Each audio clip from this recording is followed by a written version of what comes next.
right, John, we're going live. Live. All right, we are live on YouTube. John, take it away, sir. I'm going to tweet everything out. All right. What's going on, everybody? Welcome into the Fantasy Tap. Today, we are live with our bets. Coming into week 6, we got the bookie beater, Brad. How we doing, Brad? You excited? We're doing great. I'm excited to have another great week. We went 2 for 2 last week, so let's do it again. Yes, sir. I think we all did very well. Both of us went 2 for 2. Mike, I think I went 1 and 1. Big. I did hit something big. The 12-leg parlay hit, baby. Let's go. All right. Yeah, congrats on that, man. Sick bet, and it came in. Yeah, exactly. After that Packers game, I remember you absolutely nearly having a heart attack in the text message group between all the missed field goals back and forth, overtime, missed field goals. What a great week. It was a great week of football.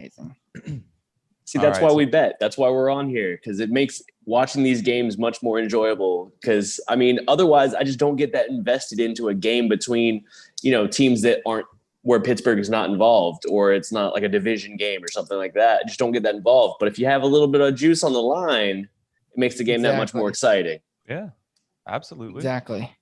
Exactly. So I'm very excited. This is going to be a great week. This is going to be a freaking beautiful week. I've got an 11 and a 13-leg parlay out this week. All right. How they doing? They multi. So far, they're on track. Week? They're on track. I had Baltimore money line for Monday night. In the 13, then 12 leg. I don't know. I'll go over them a little bit later. All right. On what exactly is going on there, but yeah, it's looking good. I think I'm gonna be a millionaire by the end of the season. I mean, I can't say it's never happened before. So, I mean, there is a chance. There's always a chance. There's always a chance. Always a chance. Of course. All right, let's jump into it. Brad, start us off. What do you got this week on moving forward? Actually, no, I'm sorry. Let me start with Mike. Mike, you have the first bet. You have 3 this week. I think each of us have 2. I do have 3. Start us guys, off. If you're tuning in real quick, because we are live on YouTube. Live on YouTube. If you're tuning in, smash that like button. Look at BookieBeatrBrad's beard. It's a lot of bees. And look at it. It's nice. All right. My first bet of the week is going to be, I'm going to save my prop bet for later. Kansas City and Washington. Okay. Over 54. Love that this week. I think both defenses are putrid. And I think both offenses can score points. We have seen it. Obviously Kansas City, but so can Washington. Taylor Heineke is a solid quarterback. Unfortunately, Curtis Samuel is out, but or is questionable, maybe out. I forget exactly off the top of my head. But I believe that they can hold up their end of the bargain, putting up 25, 24 points, while Kansas City scores the rest. So I like Kansas City, Washington over 54. I mean, it's a high number at 54, but like you pointed out, I mean, you have Kansas City, and anytime you have Mahomes, Hill, and Kelsey on one side of the ball, they're going to be putting up points. So it's going to happen. And if there's one thing we know, like you pointed out, these defenses have been terrible, especially the Chiefs. So that's a recipe for an overall day. And while this is a high number, I still think it's pretty attainable for these teams because, like we said, KC's going to put up the points. So Washington's going to have to throw the ball. They're going to have to try and keep up. And KC's defense hasn't been able to stop anybody. I mean, Daniel Sorensen, they're one of their safeties, has been so atrocious. Like at times, like Tyrann Mathieu is literally standing in. There's like multiple pictures of him doing this in the middle of the field. Like, What are you doing, Sorensen? He's so terrible, and yet Andy Reid keeps playing him. I don't know what's going on there. I guess the backup would be even worse, but that's hard to imagine because he just looks lost on the field. I think this definitely has a great shot of hitting because, just there's no defense there. Yeah, absolutely. I mean, both teams averaging. Washington's averaging 25 points per game so far this season, and Kansas City's sitting at 30.8. And Washington hasn't really had any games where they haven't scored 20 or less. So I definitely think you're looking at a lock here. This is very great. We saw it last week with New Orleans and Washington. Both teams were, I think the over-under last week was sitting at like 46, and both teams still put up about 50. Tis true. Tis true. So like that one a lot. All right. John, hit us with your first bet. All right. So my first bet is I'm going to be taking, my favorite team of the week. We're going to talk about the Detroit Lions. I'm going to take the Detroit Lions plus 3.5 over the Bengals. I like it. I think that it's a very winnable game, even though they do not have a receiving core. They just seem to be able to keep up with the best of the teams in the league and play just as poorly as the poor teams. So I think this is a game that with just a couple of turnovers, we can see Joe Burrow come in and make some mistakes. I like this a lot. I also was going to put this in my teaser, teasing it down to plus 9.5, which I think would have made it a very, very lock-in leg of a teaser. But I think I came up with something better. Yeah, I mean, I definitely don't like going on the road and giving up over 3 points with the Bengals here. So not really excited about that as far as, the odds are for the Bengals to cover the number. But it's hard. It's hard for me to back the Lions on just such a small spread. So I'm staying away from this bet, but I understand what attracts you to it. And I definitely wouldn't be laying the 3.5 with Cincinnati. So I think if you're going to take a side in this bet, you've got the right side there, John. All right. Brooks, what is up? He is in the chat. How you doing, sir? Chris Brooks. Welcome in, Brooks, buddy. Love it. Thank you for joining us. Let us know in the chat if you have any locks this week. Let us know. He also said Amon-Ra. Oh, Amon-Ra. Loves Amon-Ra. Yeah, so I do too. I mean, love him, but he's still a rookie, and these rookie wide receivers don't have that much of an impact even in today's NFL, where we're seeing those receivers come out even stronger. Like we're seeing Jamar Chase coming out and being great. Amon-Ra still hasn't shown enough to really take over that wide receiver core out in Detroit. I disagree. I highly disagree. You've got 2 out of the other 4 wide receivers on that. 2 out of the other 3 wide receivers are on IR right now. And last week the past 2 weeks, you've seen Amon-Ra get 8 targets per game, leading the wide receiving core in targets and yards. The problem there the past 2 weeks has been Jared Goff. And I think we're going to see a bounce back from him up against the Bengals this week. Definitely good. All right. So I'm going to jump in with my first bet of the week. It's a bet I love, and it's someone that I was on last week. And you know what? I'm going to stick with them. Houston. I like Houston at Indianapolis. Houston's getting 10 points in Indy. I'm sorry, but is this the same Houston Texans that the last couple of weeks have been hanging with some much tougher opponents that have played great? And they're going into Indianapolis. They're getting 10 points. And Indianapolis is on a short week. Okay. They just played that Monday night game, so they're getting one less day of rest. And they played an extremely exhausting physical game, went well into overtime. And it was such an emotional loss, such a big defeating loss that I think that Indianapolis is just going to I think Indianapolis is just going to have a bit of a slump this week. And I don't think Carson Wentz is going to continue to play as well as he did last week. And if there's one thing Houston has been really good at doing, that's stopping the run. And so I think they're going to be able to stop the run on Indy and make Carson Wentz win this game. And I just don't think that that Indianapolis is going to cover 10 points against Houston. I don't see it as possible if you put all that pressure on Wentz to have to throw it. And while Michael Pittman has been really good, I think he's really taken that step forward as a year 2 wide receiver.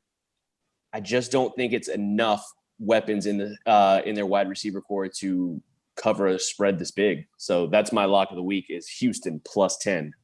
I love it. I said on last week that I think that I thought that the Houston Texans would pull out a victory. And they almost did, but they almost did. They did the fake punt, which definitely bit them in the butt.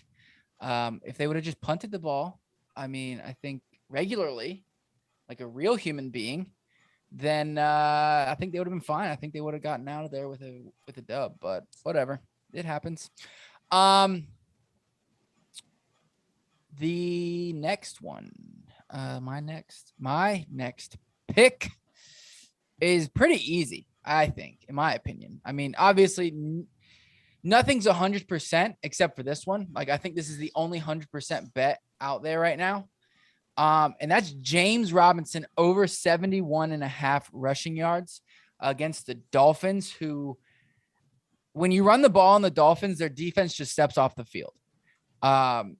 James Robinson has hit more than 78 or more rushing yards the last 3 weeks. The last 3 weeks where Urban Meyer has used him correctly, given him the ball 15 or more times.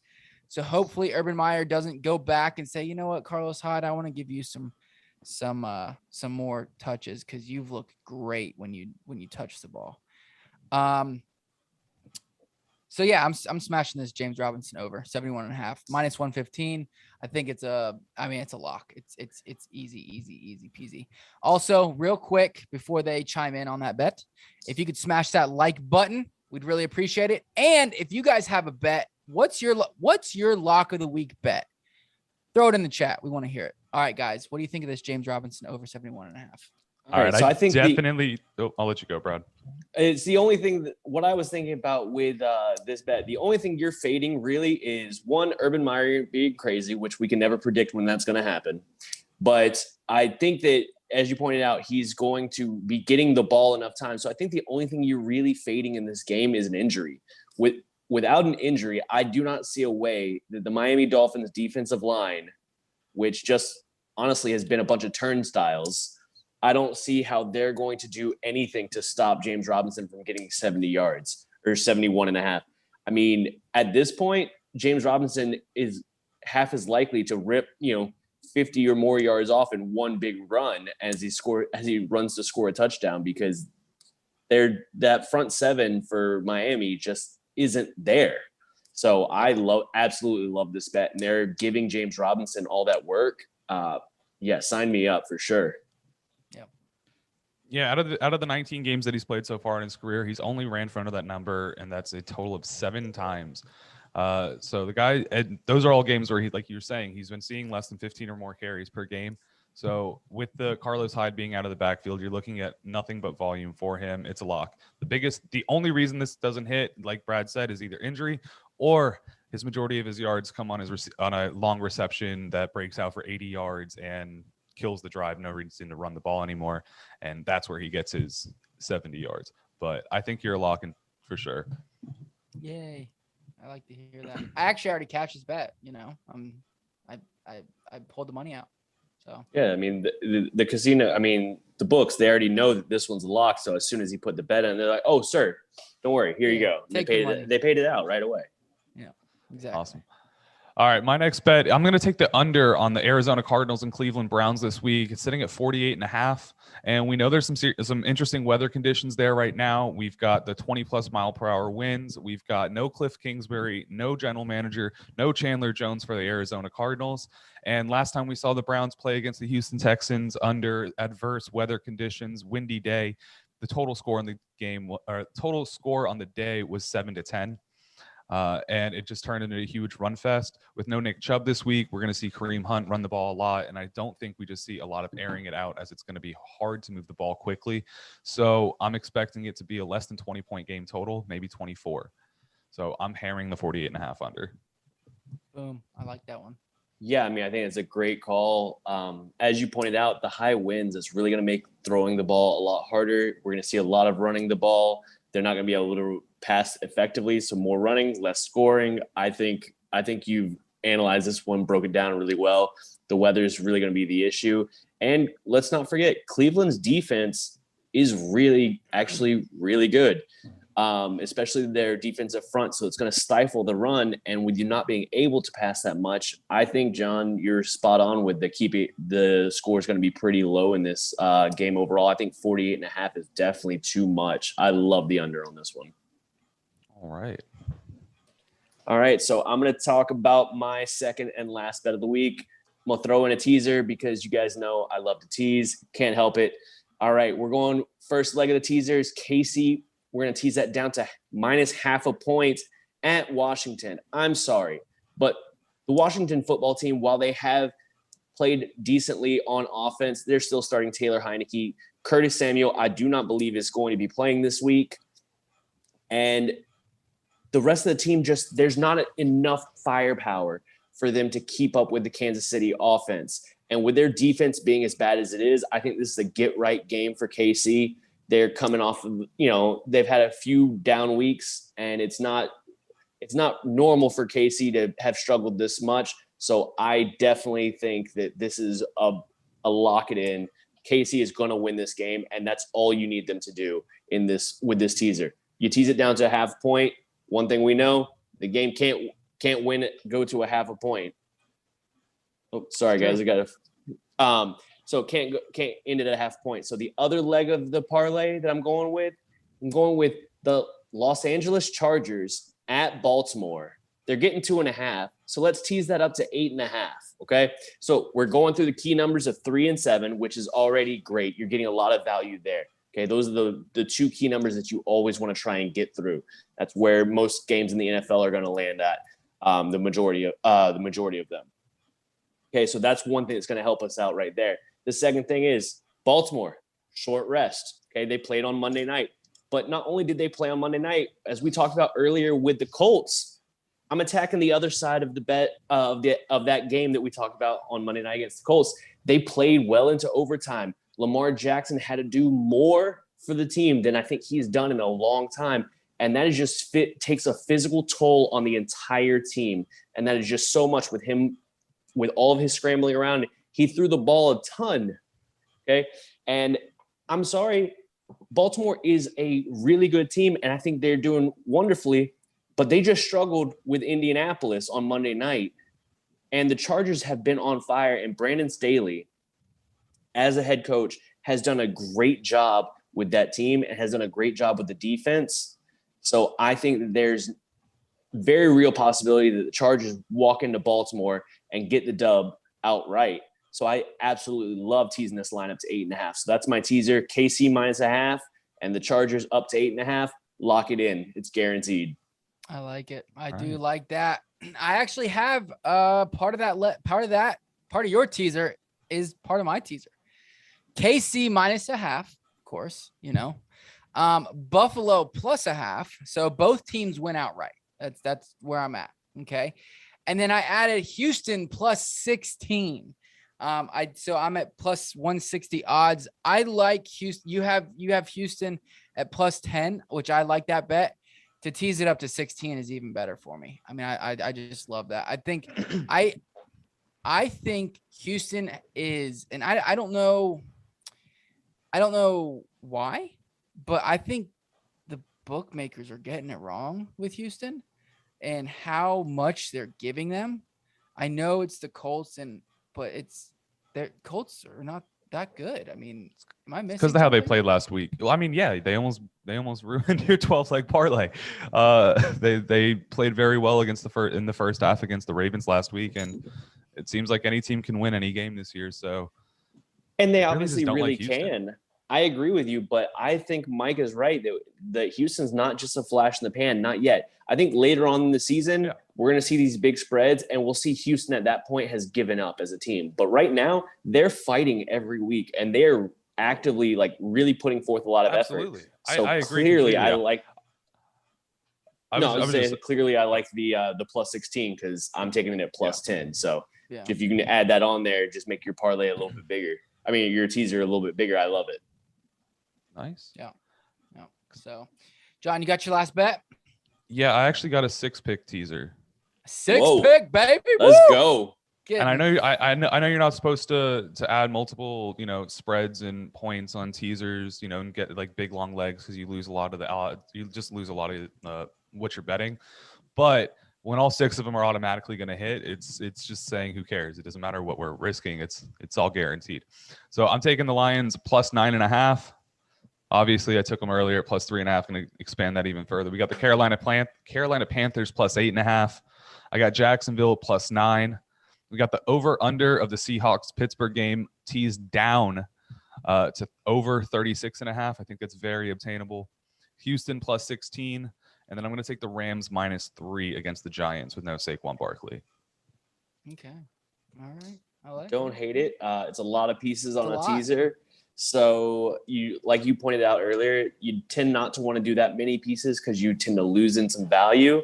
But hey, like John said, when it's locked in, it's locked in. Yeah, Yeah. They're the only one that I'm even halfway worried about would be the Rams -3, because it could turn into a close game with how we've seen the games go this year, but it shouldn't. Yeah. Everything we know about the Giants, it shouldn't. I think you'll be fine. I think you'll be good. So. Yeah, I don't think that's much of a concern as that game. I actually feel pretty confident on that one. That's +600 right now. So. Hey, let's go. A little bit of 6-1 action. Pick it up. Love it. Can't hate on that. All right, guys. I did it again. I did two long ass parlays. Do you want to hear them and then we get out of here? Oh yeah, we got to hear them before we leave. All right. So I've got an 11-leg parlay. 2 legs have already hit. Okay. I had Baltimore Ravens money line, Tampa Bay Buccaneers money line. From then on, I've got 9 more legs: Dolphins, Rams, Bengals, Bills, Steelers money line, Houston Texans +10, and then I've got the Packers money line, the Cowboys money line, and the Chargers Ravens over 51. So that is a long ass parlay. Last week I just stuck to money lines and the spreads. I did not do any overs. This week I added an over in that. And then finally my 13 pick parlay, which my first pick is I don't love it right now, but it's Tampa Bay Buccaneers money line. All right. From there it goes the Dolphins -3.5, which I don't like. That scares me. That I think I'm going to lose. It's very right possible off the that bat. we can lose. We can win by a whole touchdown. That's not unlikely. No, I know, but I'm worried. As a Dolphins fan, Vikings +1.5, Packers money line, Texans +10, Chargers +3, Chiefs money line, Broncos money line, Bills money line, Seahawks +5, Cowboys money line, Cardinals +3, and the Rams money line. So this one is obviously going to be a lot harder for you to hit because you hit a lot more spreads in this one compared to last week's, which was a lot more money lines. If this one hits, though, this is going to be I think we'll have to have a special episode just to talk about, give a breakdown on that 13 leg parlay. Seriously. Screenshot them both and post them to Twitter so everyone can follow along with you. I will do that. It's $1.95 to win 848. And then on the 11 leg, right before I left Colorado, DraftKings gave me a $20 free bet parlay. So I decided to take that $20 and put it into a big ass 11 leg parlay. It's +8171. So free money to win 1,600. So nice. I think out of the two, I think that one's the most likely to hit. But just because I only have the Texans +10 and the over under for the Chargers in that one, everything else is a money line. Right. And I'm pretty confident in my money lines. I'm actually fairly confident. So yeah. All right. Sounds good to me. I'll definitely take a picture of both of these, post them to Twitter like I did last time, and you guys let me know where I fucked up. And then we can all give it a nice little sweat with you. Yes, exactly. Oh my God. So guys, real quick, if you could smash that like button. If you're new to the channel, smash that subscribe button. We are 3 subscribers away from 50. Really, really, really want to hit 50. We're so close. So smash the like button, smash the subscribe button. BookieBeatrBrad, thank you, sir, for joining us. Always a pleasure. Thank you guys so much. Can't wait to see you guys again tomorrow. I know. Yes, we are doing our live stream tomorrow at noon, answering your start-sit questions. Don't forget that. Make sure you're there to pick up all that fantasy knowledge. They'll be dropping right before kickoff. Yes, sir. Yes, sir. Also, join our Discord. The link is pinned. BookieBeatrBrad will talk with you in the sports betting, fantasy, everything. He's in that. Hugh, he is our DFS guy. He is in there as well. He talks DFS and all that good stuff. So check that out. Also, we'll also be going live on Twitter. We're going to be creating a Twitter space is what it's called.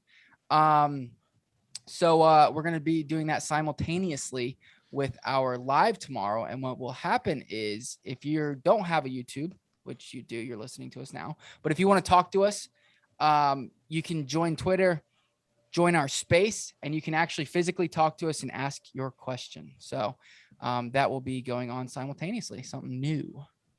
Awesome. Sounds great. So, all right, guys, we love you so much. Thank you for tuning in, and we will see you tomorrow. See y'all.